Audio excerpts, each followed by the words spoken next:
Bonjour, bienvenue dans le 15h30. Nous sommes jeudi le 14 septembre. Aujourd'hui, belle journée, journée positive, autant sur le marché canadien que sur le marché américain. Dans les deux marchés, on a 46% la hausse sur le marché canadien et 50% sur le marché américain. Alors, ça va super bien. Nous avons aujourd'hui, j'ai plein de petites questions, des beaux titres pour les gens, et je vous ai posé en entrée de jeu, je vous ai demandé, aimeriez-vous connaître la figure technique qui revient le plus souvent présentement sur les titres pétroliers? Alors je vais vous parler aujourd'hui encore de titres de pétrole, parce que j'en ai mis ce matin, là, les clients d'Analystech, vous aviez, je pense, 8 titres environ là, sur les titres du secteur du pétrolier. Alors, et là je reviens avec le titre que je vous ai présenté hier, le symbole TOG sur Toronto, parce que j'ai décidé, vu que c'était quelqu'un qui me l'avait proposé, que je l'ai analysé un peu plus en profondeur, alors je vais vous proposer là, des petits points là, intéressants, là, techniquement parlant, sur le titre. Alors, c'est ce qu'on va voir aujourd'hui, et j'ai aussi, on va terminer avec le titre de WEED, WEED.TO. Alors, on est un petit dans le cannabis, là. Alors, fait que je vais terminer le 15h30 aujourd'hui avec l'analyse de web. En débutant, je vais aller vous montrer, j'ai vu ça, j'ai trouvé ça ce matin sur Internet, et ça, voyez-vous, c'est la photo, j'étais surprise ce matin, excusez-moi. J'étais surprise parce que c'est rare, très très rare qu'on en voit, là. C'est une photo du marché boursier lorsqu'il n'y avait pas d'électronique, il n'y avait absolument aucun ordinateur sur le parquet. Alors c'est vraiment ce qu'on voyait, c'était il y avait une personne qui allait afficher les cours boursiers, qui effaçait à l'écran et qui allait mettre le symbole avec le cours boursier. Alors c'est vraiment, c'est très très très différent là d'aujourd'hui, puis ça partait tout par Telex là. Telegram, c'est-à-dire, alors, fait qu'on est, je vous dirais, des années-lumière depuis maintenant, là, grâce à la technologie de l'informatique. Alors, on va débuter avec une première question de Richard qui me pose la question sur Chesapeake, CHK. Richard, vous savez que je suis haussière sur le titre. OK? Vous savez qu'à long terme, je suis haussière sur le titre, sauf que notre point d'entrée n'est pas encore arrivé. Et là, je vais... vous voyez, j'ai une moyenne mobile de 200 jours là, qui présentement empêche le titre de progresser. Et si je vais vous ajouter la technique Ichimoku, vous allez voir que mon Ichimoku il est à la même place que ma moyenne mobile de 200 jours. Alors, voyez-vous, j'ai deux techniques différentes qui me donnent le même signal de résistance. Alors, pour l'instant, on n'est pas dans un signal haussier là, sur le titre, mais pour l'investisseur à long terme qui dit, moi, ça me dérange pas, je suis capable d'attendre, le titre pourrait se replier de 10%, ça me dérange pas, ce que je veux, j'ai une croissance à long terme, il n'y a pas de problème. Mais pour le trader qui n'est pas capable de voir un titre perdre 5 cents, ben je vais vous dire, c'est peut-être pas le titre à aller choisir pour l'instant. Ensuite, j'ai Rénal qui me demande Canadienne nationale, CNR. Alors, voyez-vous, encore pour lui, je vous présente la technique Ichimoku, et là, parce que ça me permet c'est visuel. Alors, vous voyez bien que mon titre est présentement en dessous de mon nuage. Alors, je vous ai mis un support, j'ai une ligne rouge, alors si jamais il perçait ce support-là, le titre pourrait se replier là, de quelques dollars là, facilement. Alors, j'ai travaillé avec la technique Ichimoku parce que je veux vous démontrer que parfois, on doit aller valider notre graphique standard avec d'autres techniques. Et c'est un peu ce que je fais aujourd'hui. Vous allez me voir arriver, là, j'ai vraiment, là, je vous emmène un peu ailleurs, là, j'essaie de vous donner différentes options là, pour lorsqu'on vient le temps d'analyser des titres. J'ai Mario qui me demande, Lynn, Sherritt, qu'est-ce que tu en penses? Mario est excessivement content de du titre, de la position qu'il a pris dans Sherritt. Alors, Mario, je dois vous dire que présentement, on a déjà 50% du gain de fait sur le titre de Sherritt. Alors, Alors, si vous savez, on est dans des petits stocks, 50%, souvent les gens vont faire des prises de profit à 50%. On a un autre point aussi important, le titre, on est présentement dans un fanion, alors le titre a encore du potentiel, mais faut attendre voir qu'est-ce que le fanion va lui donner. Alors, j'ai quand même, puis vous voyez, depuis que le titre a quand même progressé de 50% depuis notre point d'entrée, vous voyez que le titre a progressé aussi sur du volume, ce qui est excessivement important lorsqu'on fait de l'analyse technique. Alors, si vous voulez être plus sécure, ben ce serait peut-être préférable de faire une prise de profit sur le titre de Chirite. Mais selon moi, il y a encore du potentiel dessus sur le titre. J'ai Maxime qui me demande sur Norton Dynasty mon analyse. Bon, première des choses, l'objectif que j'avais sur le titre a été touché. J'avais au départ une analyse, un objectif à 3 $. Bon, regardez ma moyenne mobile 200 jours, elle est vraiment plate. Le titre est dans un couloir latéral, là, quand même assez un beau couloir, un petit couloir, mais dans un grand couloir. Et c'est un titre que je vais vous dire techniquement, à long terme, il y a quelque chose que moi, que je vois qui est intéressant. Je vous dirais même impressionnant, là. Mais pour l'instant, on voit depuis un an, là, le titre de la difficulté, là. Alors, il n'est pas capable d'aller, on est dans il continue à s'accumuler. Alors, il faut attendre le volume parce que pour l'instant, on n'a pas de volume sur le titre. Alors, c'est excessivement important. Pas de volume. Alors, faut quand même surveiller, là, le volume. Et après ça, il va falloir qu'ils reviennent tester le 3 $. Après ça, ça va être le 4 $ et demi. Mais dans un premier temps, on ne bouge pas tant et aussi longtemps qu'on n'a pas de volume sur le titre. Je vais revenir avec le pétrole. Hier, je vous avais mis, j'avais mis le graphique avec un point d'interrogation à l'intérieur et je vous mentionnais que le pétrole, on devait percer le 50 $ pour avoir un signal haussier. Alors, ce matin, il a percé le 50 $. Là, il est revenu, il est autour de 49,60.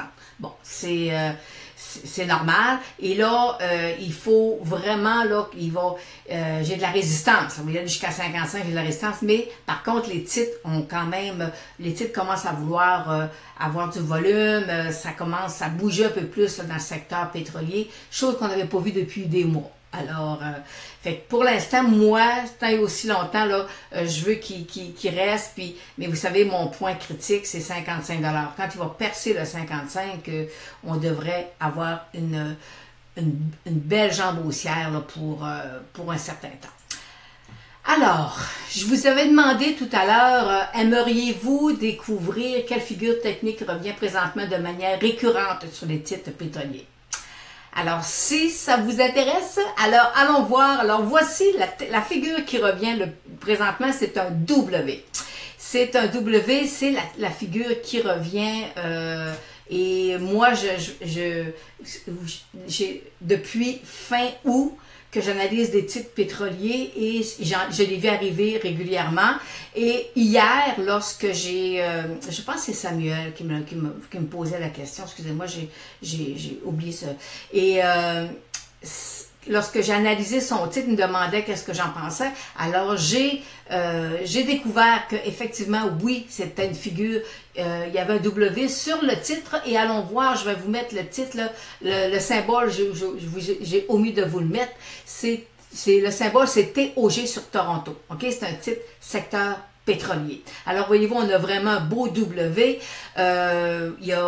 Lorsqu'on travaille avec la figure technique d'un W, c'est avec les retracements Fibonacci qu'on est capable d'aller chercher nos cibles haussières.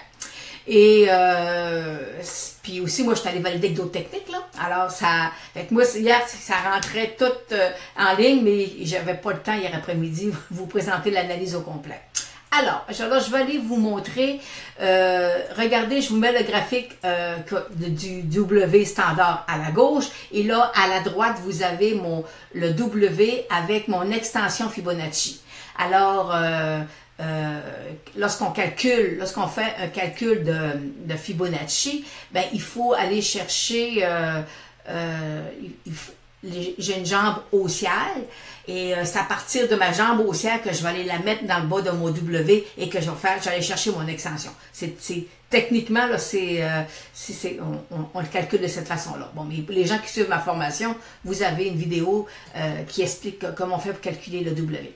Alors, fait que voyez-vous, moi, mon W, je me dis, avec une figure technique haussière, c'est-à-dire que mon titre pourrait monter entre 7 et 8 $, environ, là, et c'est ce qui, juste avec cette technique-là, c'est ce qui m'apparaît. Que présentement, on pourrait avoir quelque chose, le pétrole repart, ça veut dire que les titres vont repartir, puis lui aussi.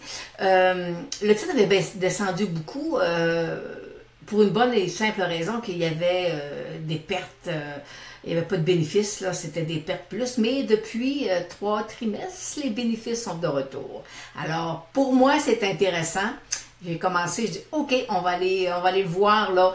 Fait que techniquement parlant, là, c'est intéressant, surtout avec les bénéfices qui sont de retour. Maintenant, une autre façon pour moi d'aller, lorsque j'analyse un titre boursier, je vais aller voir le premier graphique que je vais aller voir. Lorsque j'analyse un titre, je vais voir la technique point and figure. Alors, voyez-vous, avec mon point and figure, présentement, le point and figure m'indique que nous sommes en tendance présentement. On devrait avoir j'ai une cible haussière sur le titre.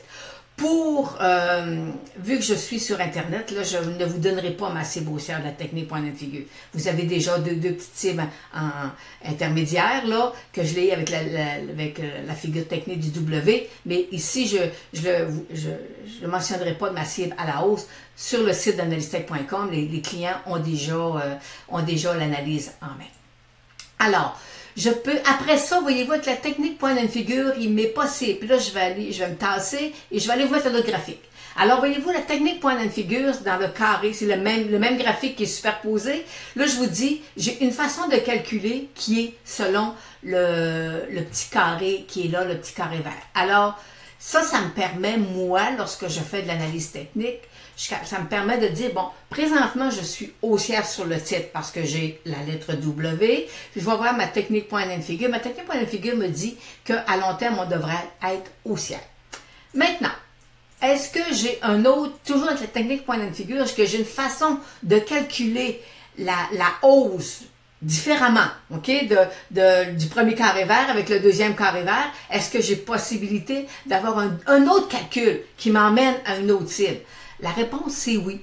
J'ai la possibilité d'avoir une autre. Alors, ce que je fais, c'est que là, je calcule.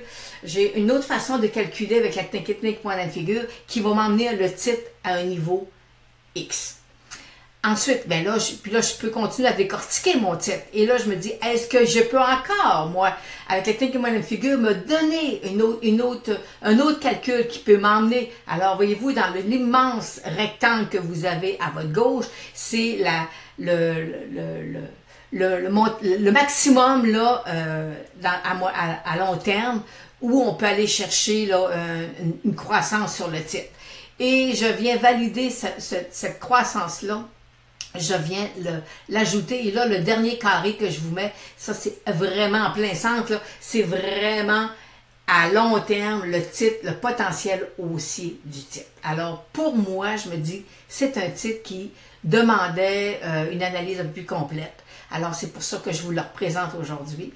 C'est un titre qui a un fort potentiel, c'est un titre qui a des options, il verse un dividende aussi. Alors, vous avez le choix d'acheter le titre ou d'aller acheter des calls sur le titre. Moi, j'ai pris une position de call sur le titre. Je suis à long terme et c'est le but recherché, c'est d'aller me chercher, d'avoir un titre pétrolier qui va me donner un potentiel aussi à long terme. Alors, voyez-vous, c'est avec la technique point and figure, on voit là, j'ai différentes façons de travailler. Je peux travailler à court terme, à moyen terme et à long terme avec la technique point and figure. Et c'est pour moi, c'est un petit bijou lorsqu'on fait de l'analyse technique. Et ça nous permet de nous savoir est-ce qu'on est haussier ou baissier sur un titre. Après ça, on travaille avec les autres graphiques. Parce que moi, hier, quand j'ai découvert, là, quand je suis allé voir ma technique point d'infigure, je dis ah, je suis haussière sur le titre. Excellent. Et là, je suis revenue sur mon graphique à barre. Et c'est à ce moment-là que j'ai vu le W. Après ça, j'ai vu, il y a une autre figure aussi que je vous mets pas ici, là, mais il est sur l'analyse aujourd'hui sur le site d'analysetech.com. Alors, fait que voyez-vous, la technique point de figure, c'est une excellente technique. Enlevez-moi la technique point de figure, puis je débarque du marché. Alors, c'est aussi simple que ça. Alors maintenant, je vais aller répondre à Diane qui me demande, Lynn, maintenant, Wed, est-ce que maintenant que l'alligator a fini de manger? Ben non, Diane. Malheureusement, Diane, non. L'alligator, il n'a pas fini de manger. L'alligator est toujours en train de manger. C'est le contraire, c'est que là, il est en train de manger et j'avais une cible de 11 $ sur le titre. Et présentement, il a fait 10 et quelque chose, là. Alors, la cible est presque atteinte. Mais là, non, l'alligator, au contraire, il a fini de digérer. Il est allé rechercher une autre bouchée à la hausse. Alors, c'est des petits, vous savez, c'est des petits points de repère qui, parfois, nous aident, là, à mieux trouver là, nos points d'entrée puis nos points de sortie lorsqu'on fait de l'analyse technique. Alors, c'est ce qui termine aujourd'hui, mais alors, avant de terminer, allons voir, on va aller voir qu'est-ce que le marché de Toronto il est en hausse de 54 points et le marché de New York est en hausse de 47 points à 22 204 et on a eu aujourd'hui un nouveau sommet sur le Dow Jones. Alors, puis vous savez, hier, je vous ai présenté le Dow Jones, on est la moyenne mobile 200 jours allée haussière. Alors, présentement, vous savez, il n'y a rien de négatif là, sur les marchés. La seule chose, c'est on a des titres qui ont des multiples trop élevés. Mais pour l'instant, le marché est complaisant. Alors, il se dit, bon, c'est pas grave. Ce qui peut arriver, c'est que, non, ce qui va arriver, c'est que la hausse de taux va venir contrebalancer les multiples. Alors, les multiples vont diminuer, puis ça sera tout simplement normal et sain. Alors, c'est sur ça que ça se termine aujourd'hui. Je vais être de retour mardi prochain. Alors, j'attends vos questions, j'attends vos titres et je vous souhaite un beau week-end parce qu'on annonce du très beau temps. Alors, un beau week-end à tout le monde.